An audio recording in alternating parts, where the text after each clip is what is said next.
খালেদা জিয়াকে কারাগারে চরম নির্যাতন করা হয়েছে বলে অভিযোগ করেছেন বিএনপির সিনিয়র নেতারা। নির্যাতনের সঙ্গে জড়িতদের বিচারের দাবি জানান স্থায়ী কমিটির সদস্য মির্জা আব্বাস। দলের স্থায়ী কমিটির আরেক সদস্য গয়েশ্বরচন্দ্র রায় বলেন, নির্বাচন বানচালে নানা ফাঁদ পাতা হচ্ছে, ভোটের ফল গণনার আগ পর্যন্ত সংশয় রয়েছে বলেও জানান তিনি। খালেদা জিয়ার জন্মদিন উপলক্ষে দোয়া ও মিলাদ মাহফিলে এসব কথা বলেন তারা। আরও জানাচ্ছেন আব্দুল আহাদ।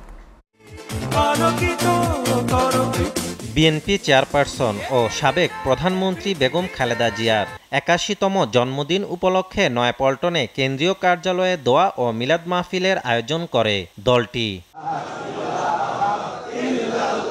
দোয়া মাহফিলে বিএনপির সিনিয়র নেতা মির্জা আব্বাস অভিযোগ করেন, কারাগারে চরম নির্যাতনের কারণে খালেদা জিয়া আজও অসুস্থ। খাদ্যদ্রব্যের সঙ্গে বোধহয় কোনো বিষাক্ত কোনো জিনিস মিশিয়ে দেওয়া হতো। আজকে আমি এই অনুষ্ঠান থেকে দেশনেত্রী বেগম খালেদা জিয়ার জীবনে ওনার উপরে কতটুকু নিপীড়ন হয়েছে, কতটুকু অত্যাচার হয়েছে, কারা কারা এর সঙ্গে দায়ী, তাদের সকলের একটা বিচার করা উচিত বলে আমি বিশ্বাস করি এবং মনে করি। ফ্যাসিবাদের জায়গায় তারেক রহমান গণতন্ত্রের সূচনা করবে বলে মন্তব্য করেন দলটির আরেক স্থায়ী কমিটির সদস্য নজরুল ইসলাম খান। ৫ সালের পরিবর্তে গণতন্ত্র এনেছিলেন জিয়াউর রহমান।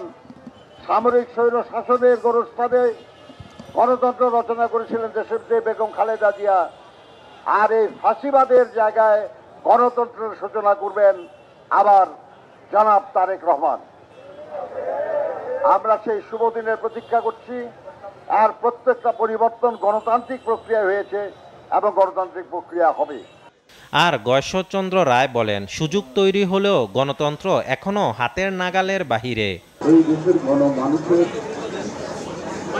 যে আকাঙ্ক্ষিত গণতন্ত্র যে ৭১ স্বাধীনতা যুদ্ধ হয়েছিল সেটাকে লালন এবং ধারণ করে তিনি অদ্যাবধি লড়ে যাচ্ছেন গণতন্ত্র পুনরুদ্ধারের জন্য। ঐক্যবদ্ধভাবে ষড়যন্ত্র মোকাবিলা করতে সবার প্রতি আহ্বান জানান বিএনপির সিনিয়র নেতারা। আব্দুল আহাদ, এসটিভি, ঢাকা।